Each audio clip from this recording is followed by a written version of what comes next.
ഒരു ഇൻഡോർ പ്ലാന്റ്സിനെ കുറിച്ചാണ് ഇന്നത്തെ വീഡിയോ. ബൈത്തുൽ ഗാർഡനിൻ്റെ പുതിയൊരു വീഡിയോയിലേക്ക് എല്ലാ പ്രിയപ്പെട്ട കൂട്ടുകാരെയും സ്വാഗതം ചെയ്യുന്നു. എല്ലാവർക്കും സുഖമാണെന്ന് വിശ്വസിക്കുന്നു. ഈസിയായിട്ട് ഇൻഡോറിൽ വളർത്താവുന്ന ഒരു ചെടിയാണ് സ്നേക്ക് പ്ലാന്റ്. ഈ ചെടിക്ക് സർപ്പപ്പോള, അതുപോലെ തന്നെ അമ്മായിമ്മയുടെ നാക്ക്, സോക്കട്രിസിൻ്റെ വാള്, അതുപോലെ തന്നെ സാൻസ്വേരിയ എന്നെല്ലാം പറയട്ടോ. നാടൻ ഇനത്തിലും ഹൈബ്രിഡ് ഇനത്തിലും ഒരുപാട് വെറൈറ്റികൾ ഇന്ന് നേഴ്സറിലൊക്കെ അവൈലബിൾ ആണ്. എൻ്റെ കയ്യിൽ 3 ടൈപ്പുള്ള സ്നേക്ക് പ്ലാന്റ് ആണ് കേട്ടോ ഉള്ളത്. അപ്പോൾ ഈ ഒരു ചെടിയുടെ കംപ്ലീറ്റ് കെയറിങ്, അതുപോലെ തന്നെ ഇതിൻ്റെ ഗുണങ്ങൾ, അതുപോലെ തന്നെ ഇതിൻ്റെ വാട്ടറിങ്, സൺലൈറ്റ്, അതുപോലെ ഇതിൻ്റെ പോട്ടി മിക്സ്, വളങ്ങളെല്ലാം ഉൾപ്പെടുത്തിയിട്ടുള്ള ഒരു ഡീറ്റെയിൽ വീഡിയോ ആണ്. വീഡിയോ സ്കിപ്പ് ചെയ്യാതെ കാണാൻ ശ്രമിക്കുക കേട്ടോ. അപ്പോൾ എൻ്റെ ചാനൽ സബ്സ്ക്രൈബ് ചെയ്യാതെ കാണുന്ന കൂട്ടുകാർ ആരെങ്കിലും ഉണ്ടെങ്കിൽ ചാനലൊന്ന് സബ്സ്ക്രൈബ് ചെയ്ത് സപ്പോർട്ട് ചെയ്യാനും മറക്കരുത്. അപ്പോൾ നമുക്ക് വീഡിയോയിലേക്ക് പോകാം. പണ്ട് മുതലേ നമ്മൾ കണ്ടുവരുന്നൊരു ചെടിയാണല്ലോ ഇത്. അപ്പോൾ ഇതിന് നമുക്ക് ഡയറക്റ്റ് സൺലൈറ്റും വേണ്ട, കുറഞ്ഞ സൺലൈറ്റ് ഒന്നും വേണ്ട, തീരെ വെളിച്ചമില്ലാത്ത ഏരിയയിലും ഇത് നമുക്ക് വളർത്തിയെടുക്കാൻ പറ്റും കേട്ടോ. അതായത് റൂമിൽ, അതുപോലെ തന്നെ ടി വി സ്റ്റാൻഡിൻ്റെ മുകളിൽ, അതുപോലെ തന്നെ ടേബിൾ ടോപ്പിലൊക്കെ നമുക്ക് വളർത്തിയെടുക്കാൻ പറ്റുന്ന നല്ലൊരു ഇൻഡോർ പ്ലാന്റ് ആണ് ഈ ഒരു സ്നേക്ക് പ്ലാന്റ് കേട്ടോ. വെള്ളത്തിൻ്റെ കാര്യം നോക്കുകയാണെങ്കിൽ നമുക്ക് 2 ആഴ്ച കൂടുമ്പോൾ ഒന്ന് നനച്ച് കൊടുത്താൽ മതി കേട്ടോ. അധികം ഇൻഡോറിലാണ് ഈ ചെടി വെക്കുക, അതുകൊണ്ട് തന്നെ 2 ആഴ്ച കൂടുമ്പോൾ നമ്മൾ നനച്ച് കൊടുത്താൽ മതി. ഇനി പുറത്ത് വെക്കുന്ന ചെടിയാണെങ്കിൽ നമ്മൾ ആഴ്ചയിൽ ഒരു പ്രാവശ്യമൊക്കെ നനവ് നോക്കി, നനവാണ് ഈ ചെടിക്ക് പ്രത്യേകം ശ്രദ്ധിക്കേണ്ടത്. കൂടുതൽ നനഞ്ഞിട്ടുണ്ടെങ്കിൽ ഇതിൻ്റെ വേരൊക്കെ ചീഞ്ഞ് പോട്ടോ. അപ്പോൾ പുറത്തല്ലേ ചെടി വെക്കേണ്ടത്. ഇതിൻ്റെ ഗുണങ്ങൾ അറിഞ്ഞിട്ടുണ്ടെങ്കിൽ എന്തായാലും നിങ്ങളെല്ലാം അകത്ത് ചെടി കൊണ്ടുപോയി വെക്കും കേട്ടോ. ഒരുപാട് ഗുണങ്ങളുള്ള ഒരു ചെടിയാണ് കേട്ടോ ഇത്. മൂന്നാമത്തെ ഇതിൻ്റെ പോട്ട് എന്ന് പറയുമ്പോൾ നമുക്ക് വായ്വട്ടുള്ള പോട്ടാണ് കേട്ടോ സെലക്ട് ചെയ്യേണ്ടത്.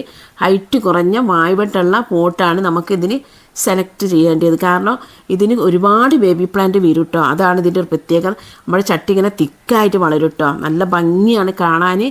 അപ്പോൾ ആ രീതിയിൽ നമുക്ക് അങ്ങനെയുള്ള പോട്ട് നമുക്ക് സെലക്ട് ചെയ്താൽ മതി.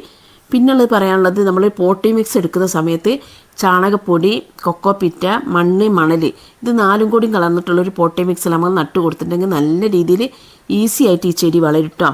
ഒരുപാട് കെയറിങ് ഇല്ല കേട്ടോ, ഒരുപാട് വളമൊന്നും ആവശ്യമില്ലാത്ത. അപ്പോൾ വളം കൊടുക്കുകയാണെങ്കിൽ തന്നെ നമുക്ക് ലിക്വിഡ് ഫെർട്ടിലൈസർ ആയിട്ടുള്ള എന്തെങ്കിലും ഒരു വളം കൊടുത്താൽ മതി, അല്ലെങ്കിൽ ഇത്തിരി ചാണകപ്പൊടിയൊക്കെ ഇട്ട് കൊടുത്താൽ മതി. കാരണം നമ്മൾ ആദ്യം തന്നെ നമ്മൾ പോട്ടിൽ ചാണകപ്പൊടിയൊക്കെ ഇട്ടിട്ടാണ് അതന്നെ ഒരു 6 മാസത്തേക്ക് പിന്നീട് നമ്മൾ വളം ചെയ്യേണ്ട. ചാണകപ്പൊടി, മണലൊക്കെ ആഡ് ചെയ്താൽ തന്നെ പിന്നെ ഒരു 6 മാസത്തേക്ക് നമ്മൾ വളം ചെയ്യേണ്ട ആവശ്യം തന്നെ ഇല്ല. അപ്പോൾ നമുക്ക് എന്തെങ്കിലും ലിക്വിഡ് ഫെർട്ടിലൈസർ ആയിട്ടുള്ള എന്തെങ്കിലും വളങ്ങൾ ഇട്ട് കൊടുത്താൽ മതി. പിന്നെ നമുക്കിതിൻ്റെ ഗുണങ്ങളാണ് കേട്ടോ ഇനി പറയാൻ പോകുന്നത്. അപ്പോൾ ഇതിന് ഒരുപാട് ഗുണങ്ങൾ എന്ന് പറയുന്നത്, ഒന്ന്, നമ്മുടെ വായുവിനെ ശുദ്ധീകരിക്കാനുള്ള കഴിവുള്ള ഒരു ചെടിയാണ് കേട്ടോ ഇത്. നമുക്ക് അകത്തൊക്കെ കൊണ്ടുപോയി വെച്ചിട്ടുണ്ടെങ്കിൽ നമ്മുടെ വായുവിനെ ശുദ്ധീകരിക്കാനുള്ള കഴിവുണ്ട്. അതുകൂടാതെ തന്നെ ഈ ചെടി നമുക്ക് രാത്രി ഓക്സിജൻ തരുന്ന ഒരു ചെടിയും കൂടിയാണ് കേട്ടോ. രാത്രി ഓക്സിജൻ തരുന്ന കുറച്ച് പ്ലാന്റ്സ് ഒക്കെ ഉണ്ടല്ലേ, ലക്കി ബാമ്പു, അതുപോലെ തന്നെ PC ലില്ലി, അതുപോലെ തന്നെ അങ്ങനെയുള്ള കുറച്ച് പ്ലാന്റ്സ് ഒക്കെ ഉണ്ട്. അതിൻ്റെ കൂടെ ഈ ഒരു ചെടി നമുക്ക് രാത്രി ഓക്സിജൻ പ്രൊഡ്യൂസ് ചെയ്യുന്ന പ്ലാന്റാണ്. അതെങ്ങനെയാണെന്ന് വിചാരിച്ചിട്ടുണ്ടെങ്കിൽ ഈ ചെടിയുടെ ഇലകളിൽ ചെറിയ ഓൾസ് ഉണ്ടാവും കേട്ടോ, ചെറിയ ഓൾസ് ഉണ്ടാകും. അത് പകൽ സമയത്തൊക്കെ അടിഞ്ഞു കിടക്കുകയും കേട്ടോ. അപ്പോൾ രാത്രി കാലത്താണ് ഇത് തുറക്കുന്നത്. ആ ഒരു സമയത്താണ് നമുക്ക് ഓക്സിജൻ പ്രൊഡ്യൂസ് ചെയ്യുന്നത്. പിന്നെ നമുക്ക് അലർജി, അതുപോലെ തന്നെ തുമ്മൽ അലർജി, അതുപോലെ തന്നെ ശ്വാസം മുട്ടുള്ളവർക്കൊക്കെ നമുക്ക് എന്ത് ചെയ്യാം, ഇതകത്തുണ്ടെങ്കിൽ ഒരു ഓക്സിജൻ സിലിണ്ടറിൻ്റെ എഫക്റ്റ് ആയിരിക്കും കേട്ടോ അവർക്ക് കിട്ടുന്നത്. അവർക്ക് നന്നായിട്ട് ശ്വാസം വലിക്കാനൊക്കെ പറ്റും കേട്ടോ. ഇതിൻ്റെ ഒരു ലീഫിൻ്റെ ഒരു ഡിസൈനിങ് കൊണ്ടാണ് ഇതിന് സർപ്പപ്പോള എന്ന് പറയുന്നത്. സർപ്പത്തിൻ്റെ തോല് അയച്ചിട്ട് പോലെയുള്ള ഒരു ഡിസൈനിങ് ആണ് കേട്ടോ അതിനുള്ളത്. അപ്പോൾ നമുക്ക് അങ്ങനെ. പിന്നെ മൂന്നാമത്തത് ഇതിൻ്റെ ഗുണങ്ങൾ, ഇപ്പോൾ 2 ഞാൻ പറഞ്ഞു, ഒന്ന് ഓക്സിജൻ പ്രൊഡ്യൂസ് ചെയ്യുന്ന, ഒന്ന് വായുവിനെ ശുദ്ധീകരിക്കുന്ന. മൂന്നാമത്തെ ഗുണം എന്ന് പറയുന്നത് നമുക്കൊരു പോസിറ്റീവ് എനർജി കേട്ടോ ഈ ഒരു പ്ലാന്റ് തരുന്നത്. നമുക്ക് ഇതിനകത്തൊക്കെ വെച്ചിട്ടുണ്ടെങ്കിൽ പോസിറ്റീവ് എനർജി കിട്ടും.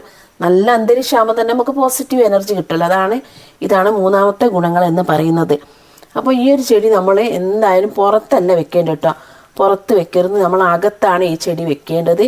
പിന്നെ കൊച്ചു കുട്ടികളുള്ള സ്ഥലത്തൊക്കെ ആണെങ്കിൽ ഇതിൻ്റെ ഇലക്ക് നല്ല കട്ടിപ്പാണ്.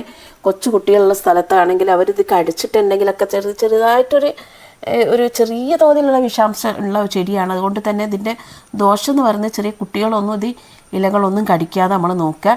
അപ്പോൾ നമുക്കിതിൻ്റെ പ്രൊപ്പഗേഷൻ മെത്തേഡ് എന്ന് പറഞ്ഞിട്ടുണ്ടെങ്കിൽ ഇതിൻ്റെ ലീഫ് പ്രൊപ്പഗേഷൻ ചെയ്യുക, അല്ലെങ്കിൽ നമുക്ക് തൈകൾ അടർത്തി മാറ്റിയിട്ട് നട്ടു കൊടുക്കുക. ലീഫ് നമുക്ക് വെള്ളത്തിൽ വെച്ചിട്ടും വേരുപിടിപ്പിക്കാം, മണ്ണിൽ വെച്ച് വേരുപിടിപ്പിക്കാൻ പറ്റുന്ന നല്ലൊരു പ്ലാന്റാണ്. ലീഫ് വെച്ചിട്ട് നമ്മൾ പ്രൊപ്പഗേഷൻ ചെയ്യുമ്പോൾ, ഇപ്പോൾ ഈ ഒരു ചെടീൻ്റെ ലീഫാണ് നമ്മൾ വെക്കുന്നത് വെച്ചാൽ മഞ്ഞ ഗ്രീനുള്ളത്. അപ്പോൾ അത് നമുക്ക് തൈകൾ വരുമ്പോൾ വെറും ഗ്രീൻ ആയിട്ടേക്ക് ഉണ്ടാവട്ടോ. അതായത് അതൊരു ഇതാണ്. അതുകൊണ്ട് തന്നെ നമുക്ക് ഇതിൽ നിന്ന് തൈകൾ അടർത്തി മാറ്റിയിട്ട് പ്രൊപ്പഗേഷൻ ചെയ്യുന്നതായിരിക്കും നല്ലതെന്ന് എനിക്ക് തോന്നുന്നത്.